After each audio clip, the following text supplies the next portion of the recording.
ನಮಸ್ಕಾರ ಎಲ್ರಿಗೂ ಮನೆ ತಿಂಡಿ ತಿನಿಸು ಚಾನಲ್ಗೆ ಸ್ವಾಗತ. ನೀವು ಮೊದಲನೇ ಸಲ ನಮ್ಮ ಚಾನಲ್ಗೆ ಬಂದಿದ್ದೀರಾ ಅಂದರೆ ಸಬ್ಸ್ಕ್ರೈಬ್, ಲೈಕ್, ಶೇರ್ ಮಾಡೋದನ್ನು ಮರಿಬೇಡಿ. ಇವತ್ತು ನಾವು ಪಾನಿಪುರಿ ಹೇಗೆ ಮಾಡೋದು ಅಂತ ನೋಡೋಣ. ಇದಕ್ಕೆ ಬೇಕಾಗಿರೋ ಪದಾರ್ಥಗಳು ಪುದೀನ, ಕೊತ್ತಂಬರಿ, ಹಸಿಮೆಣಸಿನಕಾಯಿ, ಹುಣಸೆ ರಸ, ಉಪ್ಪು, ಅಚ್ಚ ಖಾರದ ಪುಡಿ, ಕಾಲ ನಮಕ್ ಎಲ್ಲ ಬ್ಲ್ಯಾಕ್ ಸಾಲ್ಟ್. ಮೊದಲಿಗೆ ನಾವಿಲ್ಲಿ ಒಂದು ಮಿಕ್ಸಿಯಲ್ಲಿ ಕೊತ್ತಂಬರಿ ಸೊಪ್ಪು, ಪುದೀನ ಸೊಪ್ಪು, ಶುಂಠಿ, ಹಸಿಮೆಣಸಿನಕಾಯಿ, ಒಂದು 1/4 ಚಮಚ ಉಪ್ಪು ಹಾಕ್ಕೊಂಡು ನುಣ್ಣಗೆ ರುಬ್ಕೋಬೇಕು.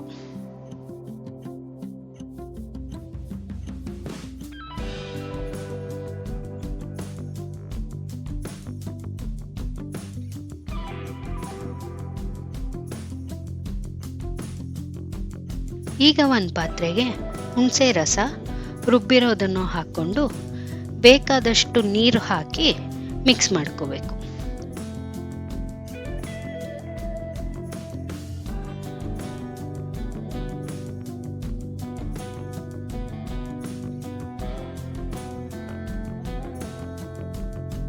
ಇದಕ್ಕೆ ನಾವು ಅರ್ಧ ಚಮಚ ಜೀರಿಗೆ ಪುಡಿ,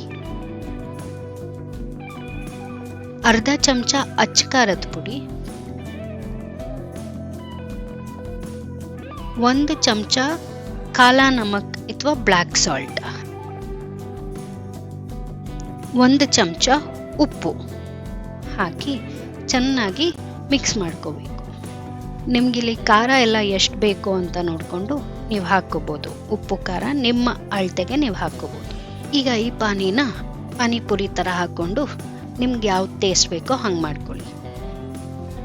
ಮಸಾಲೆ ಪಾನಿಪುರಿ ಪುರಿ, ಸ್ವೀಟ್ ಚಟ್ನಿ, ಖಾರ ಚಟ್ನಿ, ಖಾರ ಸೇವು ಹೇಗೆ ಮಾಡೋದು ಅಂತ ಡಿಸ್ಕ್ರಿಪ್ಷನಲ್ಲಿ ವಿಡಿಯೋ ಲಿಂಕ್ ಹಾಕಿರ್ತೀನಿ, ನೋಡೋದನ್ನು ಮರಿಬೇಡಿ.